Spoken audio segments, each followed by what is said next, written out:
Olá pessoal, tudo bem? Hoje nós vamos falar sobre o manejo da nutrição e alimentação de suínos. Sem dúvida alguma, é um dos assuntos que o pessoal mais gosta dentro da disciplina e também eu digo para vocês que é uma das áreas que mais emprega na suinocultura também. Tanto aquela que envolve o manejo zootécnico, que a gente já viu, como também quando envolve toda essa parte referente à alimentação e nutrição. Então, muitas vezes, as empresas de nutrição entram em contato conosco pedindo referências de profissionais que atuam nessa área. E muitas vezes são escassos realmente, né? Porque a gente vai ver aqui o quanto é importante esse, esse manejo dentro do sistema de produção, o quanto ele é impactante também dentro do sistema de produção de suínos, né? Independentemente dele ser um sistema intensivo, semi-intensivo ou extensivo, ah, todos eles necessitam de ter um balanceamento adequado dos nutrientes nas dietas. E a gente vai falar um pouco sobre isso. Só que antes, é sempre importante lembrar, e a gente já viu essa foto antes aqui, aqui mostra um suíno como a gente gostaria que realmente tivesse, né? Em condições ideais, né? De um animal que está em bem-estar, um animal que está aparentemente em conforto aqui, e que dessa forma vai produzir, obviamente, produtos de qualidade. E para que isso aconteça, a gente já mostrou isso antes, né? Existem várias especialidades que têm a sua participação na formação, então, do suíno e das condições ideais para que ele possa expressar todo o seu potencial, dentre as quais a gente vai ter, então, alimentação e nutrição. Mas é sempre importante lembrar que todas essas especialidades, vamos chamar assim, elas estão interligadas. Então a gente já comentou antes, a alimentação e nutrição, elas estão diretamente ligadas à genética do animal. Dependendo da genética, ele vai ser um animal mais ou menos exigente. E essa exigência dele vai ser dada em função da sua produtividade. Da mesma forma que a alimentação e nutrição está ligada à genética, essa por sua vez, as duas, as três, estão ligadas à reprodução. Essa reprodução, por sua vez, está ligada ao manejo. O manejo, por sua vez, ligado ao tipo de instalações que se tem para que o animal possa expressar o seu potencial e para que se possa dar o grau de tecnificação necessário. Essas instalações dependem de condições adequadas de biosseguridade, ou seja, a biosseguridade vai ser dada em função do tipo de instalações que se tem, em função do tipo de granja, do modelo. Por sua vez, isso é feito para que o animal tenha boas condições de sanidade, para que tenha condições de imunidade também. E daí o manejo acaba tendo uma importância muito grande. Então vocês notem que, na verdade, todos eles aqui, incluindo a fisiologia também, o conhecimento de fisiologia, conhecimento do ambiente, que vai dar as condições também para que o animal possa expressar o seu potencial, todos eles estão interligados. E aqui na disciplina a gente aos pouquinhos vai abordando cada um deles. E hoje então chegou o momento de nós tratarmos um pouco a respeito da alimentação e da nutrição. É importante sempre nós lembrarmos também que a gente costuma dizer que a alimentação começa pela boca, né? Começa aqui na boca. E o que eu vou falar do trato digestório do suíno agora, e relembrar com alguns de vocês, ele se assemelha muito, e muito do que eu falo aqui se aplica também ao que acontece conosco, em função da similaridade que tem o trato digestório do suíno com o trato digestório do humano também. Então, aqui na boca, como a gente falou, começa a digestão. Para tal, vocês notem que nós temos as glândulas aqui sublinguais, obviamente o próprio nome diz, embaixo da língua, a localização delas, submaxilares, né, na altura da mandíbula aqui, e as parótidas, que ficam um pouco abaixo aqui das orelhas do animal. Esses três pares de glândulas, eles são estimulados através de uma série de reflexos que o animal apresenta, através de estímulos, por exemplo, visuais, estímulos olfativos e estímulos auditivos. Aí vocês devem se perguntar como que funciona isso. Ora, não é muito diferente do que acontece conosco, por exemplo, quando a gente está dormindo e daí a gente acorda com o barulho de alguém mexendo na cozinha, mexendo, por exemplo, em pires, mexendo, por exemplo, em xícara. Aí aquele barulho já é um estimulante para a gente saber o que, olha, alguém está preparando um café. Além do barulho, tu sente o cheiro do pão quentinho sendo feito, ou então do café sendo preparado também, o café sendo passado. Quem é que não gosta de um café feito na hora, assim, passadinho na hora? Então aquele cheiro, aquele barulho, já são estímulos para tu pensar: "Olha, eu vou poder me alimentar em seguida". Daí tu te levanta, quando chega na cozinha tem a visão do paraíso, assim, tem aquele café colonial preparado para vocês. Então é o estímulo auditivo, auditivo, visual, olfativo, que faz com que tu já comece a produzir a saliva. E dessa forma, com o suíno não é diferente. Para que vocês tenham uma ideia, por exemplo, vou contar um caso para vocês. Tinha uns produtores que faziam só a parte de engorda, só a parte de terminação. E eles já tinham idade e o sistema não era automatizado, tinha que ser feito o arraçoamento manual dos animais. Então eles contrataram um rapaz que vinha todos os dias pela manhã para fazer a higienização, fazer a limpeza do galpão, das baias, mas começava com alimentação. Ora, quando ele vinha de moto todos os dias, o fato dos animais escutarem o barulho da moto, eles já começavam a ficar agitados, porque sabiam que aquilo estava ligado ao alimento que vinha para eles. Quando eles escutavam, então, o barulho da moto chegando, o barulho do galpão se abrindo, já era um estímulo. Quando eles enxergavam o tratador, também já era outro estímulo, porque eles sabiam que em seguida vem o alimento, e já começava a se agitar e fazer barulho. E quando eles sentiam o cheiro do alimento chegando no carrinho de ração, aí mais ainda, então chega a ficar aquela espuma, né, aquela baba forte ali dos animais, sabendo que o alimento está chegando. Então com isso, pessoal, só para dizer que acontece a produção da saliva aqui. E por que que a saliva é importante no processo de digestão? Pense um pouquinho. A saliva, ela tem na sua composição, por exemplo, uma enzima. Qual é a enzima principal que está ali? Já na forma que vai ser ativada em seguida, a alfa-amilase salivar, também chamada de pitialina. O que que a enzima necessita para ser ativada? O que qualquer enzima precisa para ser ativada? Ela precisa de temperatura, e aqui dentro da boca do animal já tem temperatura, precisa de pH, e aí que tá, o pH, o pH no caso da alfa-amilase salivar, pH ótimo para ela é em torno de 7.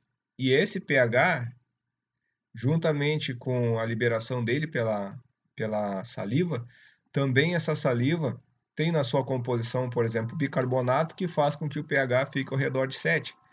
Então ela encontra essa enzima aqui, o ambiente adequado para que ela possa então ser ativa. O que está faltando ainda? pH, temperatura e, para qualquer enzima poder ser ativada, pH, temperatura e substrato. E o substrato é a presença física do alimento aqui. No caso da alfa-amilase salivar, presença física do alimento com o amido, ela começa a atuar em cima do amido aqui, começa a degradar o amido. Esse processo, então, da saliva, uma das funções dela é justamente isso, começar o processo de digestão. Então a gente pode dizer, a digestão começa pela boca, começa com a digestão do amido. Claro que com o suíno, o processo de mastigação dele, mastigação é bastante rápido, então ela tem pouca chance de atuar, vamos chamar, o tempo de permanência do alimento na boca do animal é um período pequeno aqui. Por isso que é importante quando a gente, às vezes está com problema de dor de estômago, de gastrite e tal, vai no médico, e uma das coisas que ele pergunta para a gente é: "Quanto tempo tu leva te alimentando? Quanto tempo tu leva para almoçar?". "Ah, eu como em 5 minutos, em 10 minutos", né. Então pensa, em 10 minutos tu mal consegue tempo de poder apreciar o teu alimento, né, de poder curtir teu alimento, de poder saborear teu alimento. Então ele te diz: "Olha, não, tu tem que almoçar, leva mais no mínimo 20 minutos, 25 minutos, vai com calma, aproveita o teu alimento". E esse aproveitar significa curtir o sabor, mas também dá tempo da alfa-amilase salivar, por exemplo, poder atuar, dá tempo de formar saliva suficiente. Então a saliva vem com uma outra função também, ela ajuda, uma vez que o alimento vai ser mastigado, a forma física do alimento vai sendo modificada. E essa modificação faz com que a saliva englobe esse alimento e facilite com que aconteça a deglutição do alimento. Então é aquele negócio que às vezes a gente fala: "Ah, já comesse algum alimento?". já comesse alguma coisa sem mastigar direito, sem salivar direito, ele desce rasgando a garganta, né. Muito rápido desce rasgando a garganta, não é isso que se quer. Então tem que haver o processo de mastigação para que a enzima, no caso a alfa-amilase salivar presente na saliva, possa começar a atuar em cima do seu substrato, no caso do amido, e que se forme o bolo alimentar, com a saliva então fazendo com que aconteça essa modificação física junto com a mastigação, e esse bolo alimentar então possa ser deglutido. Então nesse processo de deglutição, a saliva tem uma função bem importante. Ela ajuda então a fazer a ingestão, a deglutição do alimento, para que ele possa então ir para a próxima etapa. Claro que eu estou falando aqui passo a passo, devagar, como as coisas acontecem, mas numa granja tu pega um suíno com fome, aquilo vai que é uma draga, é rapidinho. Como acontece com alguns de nós também que não tem muita paciência para almoçar, para se alimentar, ou não tem, às vezes não tem, realmente o cara não tem tempo, né? Tem que ser rápido, mas é óbvio que é recomendado que seja feito de um modo devagar, apreciando o alimento, apreciando a sua refeição, usando aquele como um momento sagrado. É o momento que está alimentando o teu organismo, né? Então tem que ser feito com calma, tem que apreciar realmente. Então aqui, pessoal, vocês têm essa representação esquemática, que é um diagrama do trato gastrointestinal do suíno, mostrando então os seus tratos e os órgãos que estão relacionados a ele. Como eu falei antes, muito do que eu vou falar aqui, ele se aplica também ao que acontece no nosso organismo, porque há uma similaridade muito grande aqui. Então aqui está o local onde o alimento vai entrar, ele vai passar por tudo isso e aqui vai sair o resíduo dele, nas fezes, né? Então, vamos falar aqui com calma o que vai acontecer nesse diagrama aqui. Começando então, nós temos aqui a cabeça do animal e aqui estão representadas as glândulas parótidas. O animal então mastiga o alimento, o suíno mastiga o alimento aqui, a gente já falou sobre isso. Tem a liberação da saliva por estímulo visual, auditivo, olfativo. Se forma o bolo alimentar então e o alimento é deglutido. E essa deglutição faz com que o alimento vá descendo por esse cano aqui, esse tubo, que é chamado de esôfago. E como é que o alimento desce aqui? Desce pela garganta abaixo, como a gente costuma dizer, desce da boca em direção ao estômago aqui. É por efeito da gravidade que acontece isso? Pense um pouquinho. Como é que acontece isso? Se nós estivéssemos em aula, eu ia estar perguntando para vocês, como que acontece isso? Na verdade, né, pessoal, não é por efeito da gravidade. Se fosse, os astronautas num ambiente sem gravidade não iriam conseguir se alimentar. Acontece por peristaltismo, né? Por movimentos musculares aqui que vão fazendo com que o alimento vá descendo. Então, quer dizer que se a gente estiver plantando bananeira, mesmo assim consegue se alimentar. Não estou dizendo que é uma experiência muito agradável, acredito que não seja, nunca fiz. Mas é possível a gente fazer a ingestão porque não é o efeito da gravidade. A gravidade ajuda? Claro, ajuda. Mas não é o efeito principal. O efeito aqui é através do peristaltismo. Muito bem, o alimento vai descendo então aqui pelo esôfago e chega na primeira porção do estômago, que tem esse formato semelhante a um grão de feijão aqui, né? Quando o alimento chega aqui, ele atinge a primeira porção do estômago, que o estômago do suíno é dividido em 4 partes. A primeira porção nada mais é do que um prolongamento do esôfago para dentro do estômago. Chama-se então região esofágica. Nada mais é do que esse prolongamento, nada mais é do que uma estrutura muscular que faz a conexão, então, do esôfago com o estômago. O que significa isso? Significa que aquele pH da, da saliva formada aqui na boca, ele se mantém ainda aqui nessa região porque ela é aglandular. Não tem nenhuma glândula aqui, não há liberação de nenhum suco, não há liberação de nenhum fator que faça cair o pH. Então, até aqui, a alfa-amilase salivar ainda consegue atuar. Aí, esse alimento, vamos chamar agora bolo alimentar, ele vem para a segunda porção do estômago. Essa segunda chama-se região glandular cárdica. Notem que já muda o nome agora, região glandular cárdica. Antes era aglandular aqui no esôfago, agora ela é glandular. Significa que aqui já tem a liberação de alguma coisa. Libera o quê? O suco gástrico, que na sua composição agora vai fazer com que caia o pH, porque ele tenha na composição o ácido clorídrico. E o ácido clorídrico faz o pH, que era em torno de 7 aqui, da nossa digesta, cair para em torno de 2,5, 3 mais ou menos aqui. Isso é importante porque existem enzimas que eram inativas em pH 7, porém são ativas em pH baixo. Então, repito, o que é necessário para que uma enzima possa atuar? Temperatura, pH e substrato. Então, aqui vai ter o pH em função do HCl, o HCl vai ser estimulado, ele vai ser estimulado a ser produzido aqui, a ser liberado no suco gástrico pela presença física da digesta, e ele faz com que várias enzimas que são liberadas na forma de zimogênios, na forma inativa, possam ser ativadas aqui. Por exemplo, o tripsinogênio é ativado até tripsina por ação do HCl e depois autocataliticamente. Procarboxipeptidase é ativado até carboxipeptidase. Eu falei tripsinogênio, falei, deixa eu pensar uma outra aqui que não me vem à mente agora.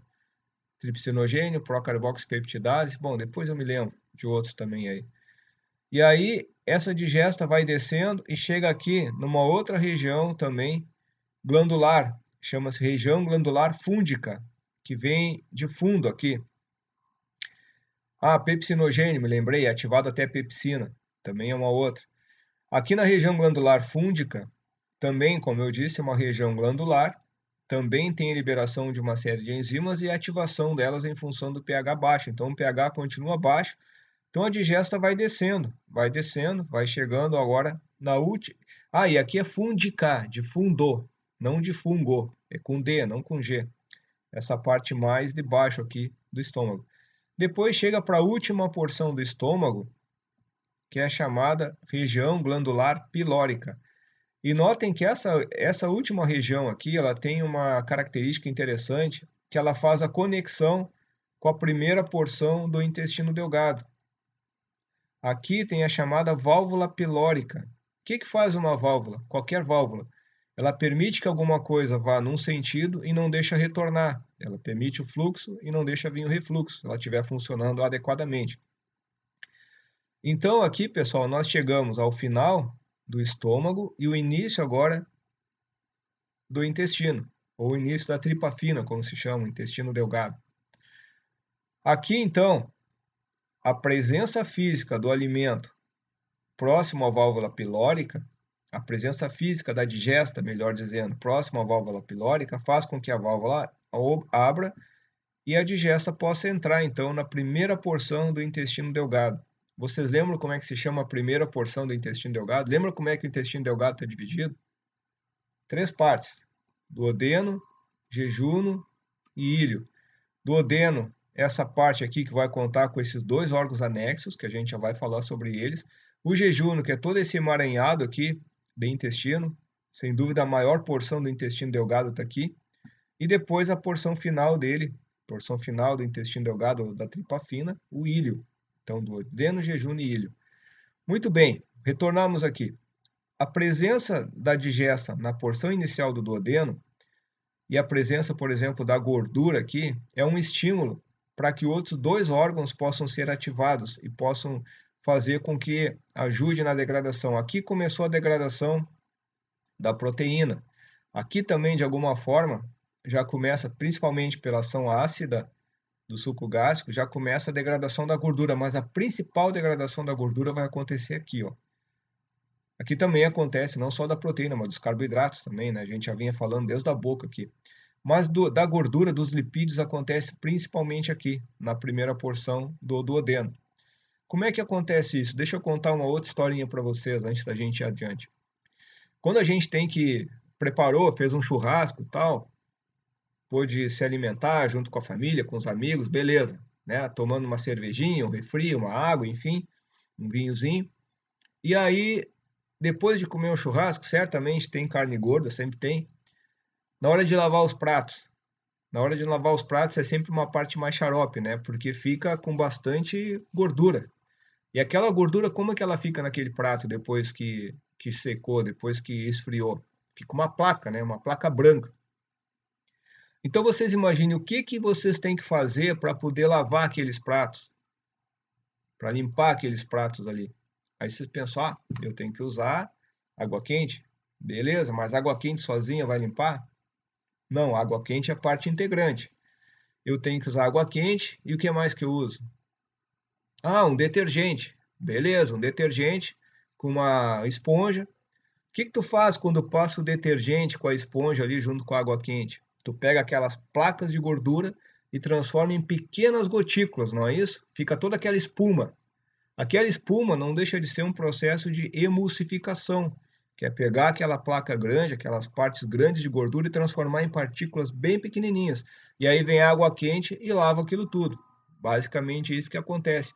Aqui dentro não é diferente. O que acontece então? Aqui nós temos temperatura, bom, são 39 graus dentro do suíno, tem temperatura. Tem a presença física então da digesta aqui, que vai estimular com que o fígado, que é esse órgão aqui, ele libere a bile. Onde é que está armazenada a bile que é produzida no fígado? Nessa bolsinha aqui, que a gente chama de vesícula biliar, na vesícula biliar. O cavalo não tem, o cavalo já libera a bile direto do fígado e ela vai descer por onde? Ela desce por esse duto aqui, que é o chamado duto biliar. Então, a bile produzida no fígado, armazenada na vesícula biliar, vai descer por esse duto aqui, vai descer por esse duto e vai entrar em contato. O que que tem na bile aqui? Na bile tem sais biliares, tem ácidos biliares, dentre os quais está presente o colesterol, por exemplo, aqui, nos ácidos biliares, e ele vai ajudar na degradação, então, vai ajudar na formação dessas gotículas, vai ajudar a formar a emulsificação. Por que que é importante essa emulsificação, então, aqui? Porque tu vai aumentar aquelas partículas, aquelas gordurinhas ali, aquelas partículas que tem a fração polar e a fração apolar, por exemplo, elas vão fazer com que aumente a superfície de exposição dessas gorduras para ação do quê? Para ação de uma enzima que vai ser liberada pelo pâncreas. Então aqui, pessoal, quando chega a digesta aqui, acontece uma ação hormonal por dois hormônios aqui. Na mucosa do intestino, tem dois hormônios que são liberados, que é a secretina e a colicistoquimina pancreosimina, o CCK-PZ. Esses dois hormônios estimulam o pâncreas aqui, que vai liberar o suco pancreático. Então, ele desce pelo duto pancreático aqui, assim como a bile desce pelo duto biliar. O suco pancreático vai descer aqui pelo duto pancreático, vai entrar em contato com a digesta, com a gordura aqui, e vai ter então a ação da lipase pancreática. E a lipase vai atuar em cima daquelas gotículas, em cima daquelas micelas que são formadas ali. E aí, nesse caso, ele vai poder atuar porque tem uma superfície maior de exposição. Então, não é mais aquela placa grande de gordura, são pequenas gotículas que facilitam a ação da lipase pancreática. Também aqui, esse suco pancreático, tu vai ter a liberação, por exemplo, da tripsina, da quimotripsina, também da carboxipeptidase, que vão atuar em cima das proteínas. Aquelas que não foram digeridas aqui no estômago vão ter finalizado a sua digestão aqui, então, nessa região do duodeno, por ação, então, do fígado e por ação do pâncreas, certo? O que que acontece, então? A digesta, ela vai adiante, agora já o nosso bolo fecal vai adiante. Essa digesta, ela vai entrar, porque até então nós falamos só em digestão, mas não falamos em absorção. Aonde que acontece a maior parte da absorção dos nutrientes? Então, nós já temos aqui as proteínas, então os aminoácidos, nós já temos aqui as gorduras que já foram digeridas, os lipídios, né? Onde que eles vão ser, os carboidratos, onde que eles vão ser absorvidos, esses nutrientes? É aqui no jejum.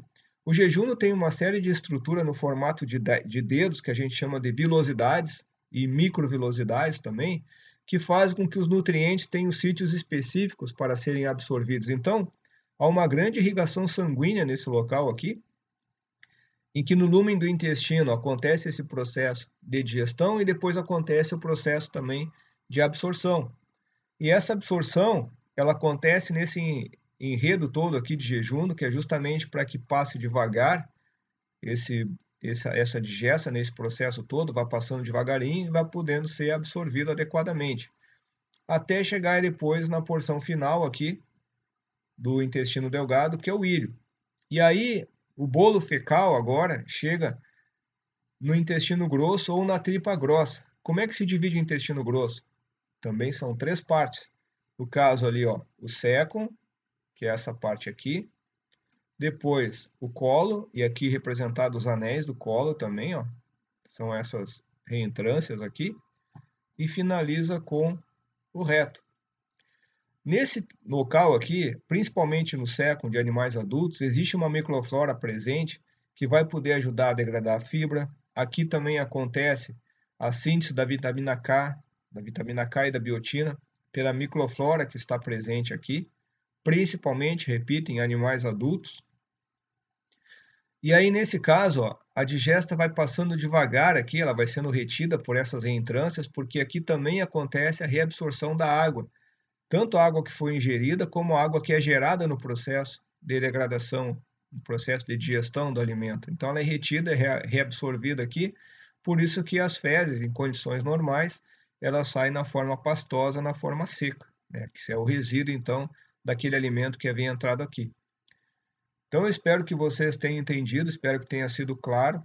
Se vocês têm dúvida, me perguntem. Depois, ficaram com dúvida, me perguntem. Na próxima aula, a gente tem sempre na atividade síncrona os primeiros minutos para a gente conversar a respeito. Eu estou lá à disposição. Ou também no chat, fiquem à vontade lá. Certo? Então, aqui é uma representação esquemática do que acontece com o suíno e que acontece conosco também, como eu falei, quando a gente ingere nosso alimento. Ele vai passando por todas essas etapas aqui. Bom, isso aqui é o que nós enxergamos, pessoal, quando a gente abre um suíno. Aqui é um leitãozinho jovem. Isso aqui foi uma visita que a gente fez lá em Casca, numa das granjas, e tivemos, entre aspas, sorte nós, que estávamos visitando, o azar do produtor, que tinha alguns leitões mortos. E aí o técnico que sempre nos acompanha, né, que nos leva sempre lá, o nosso anfitrião, ele gentilmente fez uma necropsia na hora para mostrar para o pessoal. Então ele abriu aqui, cortou na altura das costelas e fez isso, assim, ele dobrou, trouxe aqui do peito para frente, para trás aqui, né? E mostrou o que, que tinha ali dentro, então para o pessoal poder ver. Então aqui está o diafragma, que separa o tórax do abdômen, aqui o coração, ao fundo aqui vocês enxergam os pulmões, aqui está o fígado, aqui está o intestino delgado, intestino grosso, estômago, certo?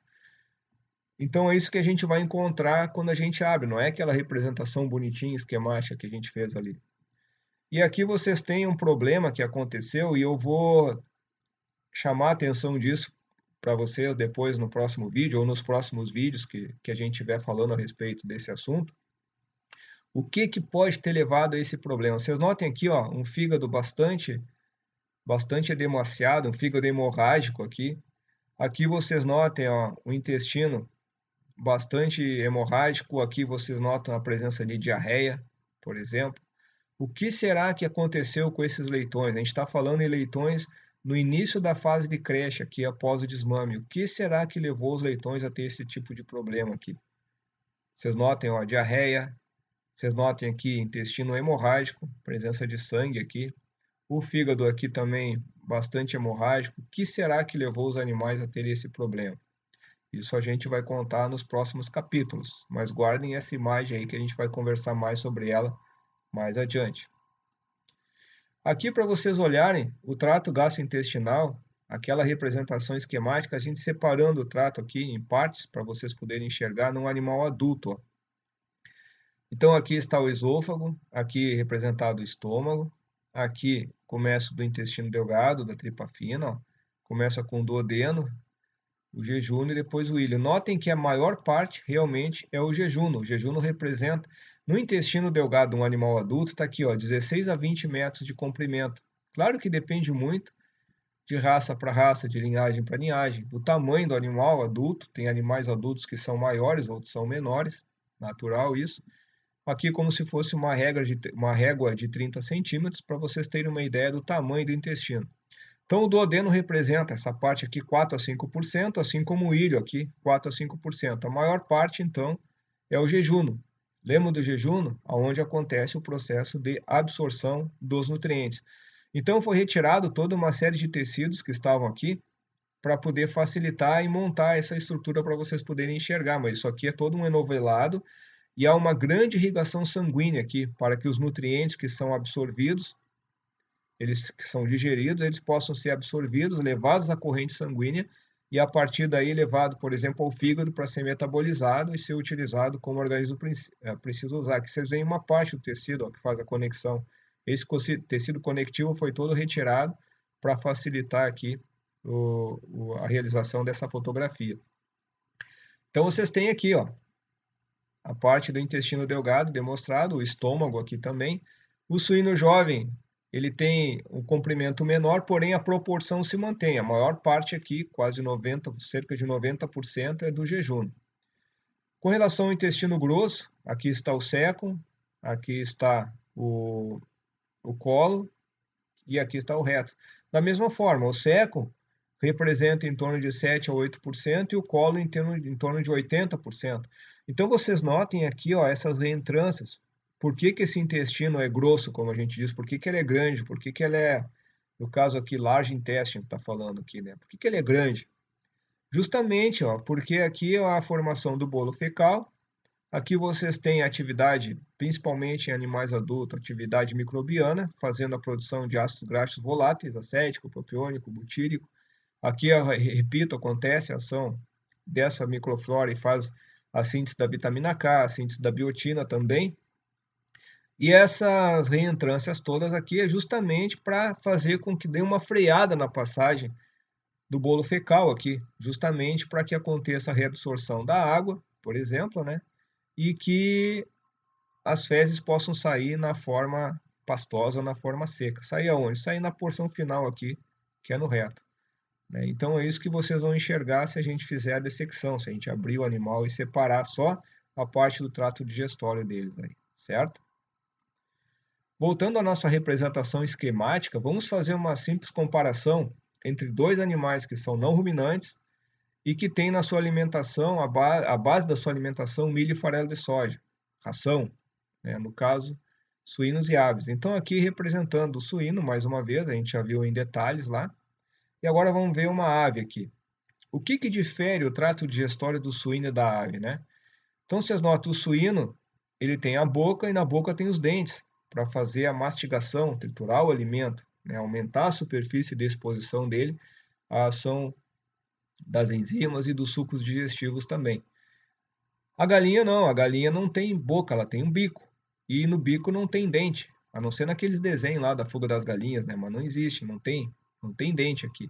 Tem a língua, obviamente, assim como o suíno também tem, mas ela não tem dente, tem o bico. Ah, mas como é que faz então para ela poder triturar, para poder moer o alimento se ela não tem dente? Ora, vamos seguindo aqui.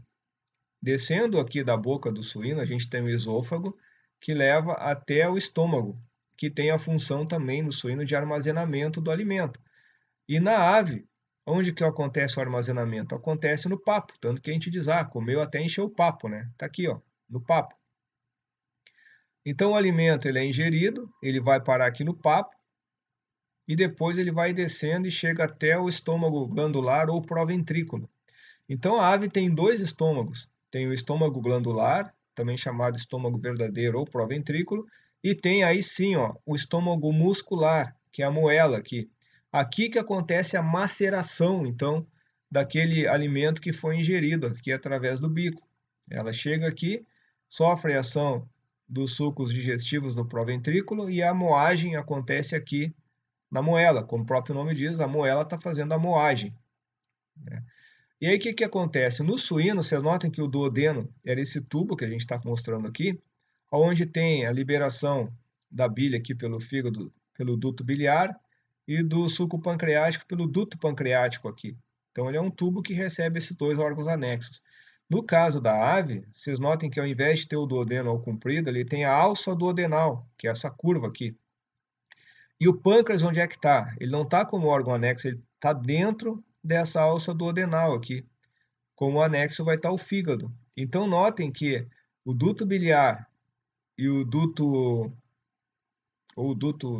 biliar e o duto pancreático, eles estão praticamente juntos na ave. No suíno um pouquinho, não é que seja distante, mas existe uma certa distância entre um e outro. e na ave é junto. Não tem grande diferença, obviamente, no processo de digestão, isso é só uma diferença anatômica. Vocês notem depois que a ave também tem o intestino delgado, assim como o suíno, olha aqui, ó, ele segue. E depois, diferentemente do suíno, que tem um sécon, a ave tem dois. E o plural de sécon não é secas, não é secus. O plural de sécon é seca. Tá aqui, ó. São dois seca. Depois tem o colo, assim como o suíno tem. E por último, diferentemente do suíno, que tem o reto, a ave tem aqui a cloaca, que junta três sistemas: o sistema urinário, o sistema digestório e o sistema reprodutivo também, aqui que sai o ovo da galinha, né? Então vocês notem que são algumas diferenças básicas entre os dois, mas que são animais que têm a sua alimentação baseada nos mesmos ingredientes, basicamente milho e farelo de soja na forma farelada, na forma triturada, pelo menos, em função da forma como tem o trato digestório deles aí, certo? Repito, alguma dúvida a gente conversa na próxima aula ou perguntem através do chat. Vamos voltar para a nossa representação aqui, ó, e dar uma olhada numa foto, um desenho, vamos chamar assim, do sistema digestório da ave. Então você nota, aqui está o bico, ó, aqui está o esôfago, eis o papo aqui, então ela come até encher o papo, depois o proventrículo, o estômago glandular dela, certo? Aqui vocês têm a moela e vocês conseguem enxergar bem a coloração aqui, ó, do músculo que faz aquele processo de moagem, então ela tem uma atividade muito forte. Quem já comeu moela de ave sabe como é duro, e por dentro ela tem uma película protetora que justamente ajuda com que não aconteça a autodigestão, para que o suco gástrico dali não vá atuar em cima da sua própria parede e causar lesões e com isso levar uma úlcera, né? Então ela tem uma proteção interna. Quando a gente vai comer uma moela, tem que arrancar aquela pele interna, senão é muito dura. E muitas vezes a gente tem que usar uma panela de pressão depois para comer essa moela mesmo com a retirada daquela membrana, né, interna ali, porque é uma coisa bem coriácea, bem forte ali, e porque tem que moer o alimento e ao mesmo tempo não pode ter lesão, né? Então, porque tem uma lesão, vai haver uma, entre aspas, uma autodigestão ali, leva um problema de uma úlcera, né? Então, o que acontece? Aqui nós temos a moela, e moela é algo, eu particularmente gosto, né? Não é sempre que a gente encontra para comer, mas é gostoso. Nem todos gostam, mas eu gosto. Bueno, aqui nós temos a alça duodenal, que vocês estão enxergando o pâncreas aqui. Aqui está o fígado. Notem essa bolsinha bem esverdeada aqui, ó, a vesícula biliar. Essa bolinha aqui é o baço, né? Só para vocês podiam ficar se perguntando o que é isso que não está identificado. É o baço que está aqui. Mas aqui está o fígado, aqui está a vesícula biliar e aqui está o duto biliar, né? Que vai levar, conecta junto com o duto pancreático aqui. Então tem essa curva aqui que não tem no trato do suíno. Depois segue o intestino delgado, aqui vocês têm o seca, no caso os dois. Notem que por ter a presença da microflora presente aqui, ó, ela tem também uma coloração já diferenciada, né, mais esverdeada aqui. E vai depender muito do tipo de alimento, né? Se a ave, por exemplo, tem acesso a piquetes, ela vai ter contato com minhocas, vai ter contato com pasto, vai ter contato com insetos, também né, com inseto, com pasto, com vários outros tipos de alimento, com areia também. Aí vocês encontram areia dentro da moela muitas vezes, né? Que ajuda a fazer o processo de maceração. Depois o intestino grosso e por fim aqui a cloaca, certo? Voltando à nossa representação esquemática, olha aqui, ó, uma representação mais simples ainda do estômago, do trato digestório do suíno, mas para nós compararmos com outro animal não ruminante, mas que não é onívoro igual ao cavalo, ele é herbívoro, que é o cavalo. E aí eu já falei com vocês antes isso, mas por que que o suíno não consegue utilizar muito bem a fibra da pastagem, não consegue utilizar muito bem uma pastagem só quando o animal adulto? E no caso do cavalo, ele consegue utilizar. A grande diferença está aqui, ó. Olha como que é a representação do seco do suíno, olha como é pequenininho. Agora tu compara com o cavalo. Olha o tamanho do seco do cavalo aqui, ó. Então a grande diferença dos dois, que são ambos não ruminantes, mas aqui um onívoro e aqui um herbívoro, é justamente isso. Ambos têm estômago, ambos têm intestino delgado, bem representado aqui, mas olha o tamanho do século proporcionalmente, né? O tamanho do século do suíno e o tamanho do século do cavalo. A diferença é enorme. E, portanto, aqui a capacidade digestiva dele é muito grande, a ação dos micro-organismos é muito semelhante à de um outro animal aqui, ó, que é o ruminante, que tem esses 4 compartimentos, né, que é o rumen, o retículo, o omaso e a abomaso. Eles têm uma microflora muito grande aqui que vai produzir os ácidos graxos voláteis a partir da degradação do alimento, assim como acontece com o cavalo aqui no seco, produção dos ácidos graxos voláteis, o acético, o propiônico, o butírico, que vão ser usados como fonte de energia. Depois o cavalo tem um cólon bem desenvolvido também, depois finaliza com o reto. E o ruminante, né, tem esses 4 compartimentos. Depois tem o sécum bem desenvolvido, depois um cólon bem desenvolvido para sair aqui no reto. Então isso mostra as diferenças básicas entre eles. E para terminar esse vídeo, mostrar para você essa tabela aqui, que dá uma ideia da capacidade alimentar em litros dessas 3 espécies. Então, o bovino é como se tivesse uma caixa d'água de 250 litros ali no estômago. Então, se nós olharmos como se fosse um triângulo, a parte maior estaria em cima e ele vai diminuindo para o final. Então, começa aqui com o estômago com 250 litros de capacidade de armazenamento do bovino, do ruminante. Lembra que a gente está falando do rumen aqui, rumen, retículo, omaso e abomaso. Depois o intestino delgado em torno de 66 litros de capacidade, obviamente em animal adulto, e em torno de 38 no intestino grosso. O cavalo já é o contrário, ele começa menor a capacidade alimentar no estômago e vai aumentando conforme vai indo para o intestino. Então é 18 litros no estômago, perdão, 64 mais ou menos no intestino delgado e em torno de 130 no intestino grosso, em função daquele século bem desenvolvido que a gente mostrou antes. O suíno mais ou menos mantém a mesma proporção, 8, 9, 10 ali, né? 8 de estômago, 9 de intestino delgado e em torno de 10 de intestino grosso. Então aqui vocês têm mais ou menos em animais adultos as proporções, a capacidade alimentar então do estômago, intestino delgado e intestino grosso, do bovino, do equino e do suíno. No próximo vídeo, a gente vai falar um pouquinho sobre alguns conceitos básicos, relembrar alguns conceitos básicos e depois começar a falar um pouco a respeito do que a gente precisa para formular as dietas, quais são as considerações que a gente tem que levar as considerações, quais os fatores que a gente tem que levar em consideração, enfim, nós vamos conversar mais no próximo vídeo.